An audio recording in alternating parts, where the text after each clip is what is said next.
Hello friends, today we are making this sugarless fruit and nuts banana milk smoothie, banana apple smoothie. You can use other fruits instead of these, any seasonal fruits like peach or strawberry etc. can be used here. I am using dates instead of sugar.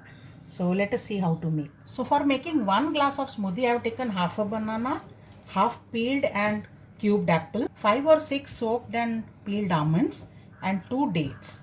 Let us add all these to a blending jar and I will add very little milk right now and let's blend these. The fruits and nuts are blended, so now I am adding some more milk and blend again.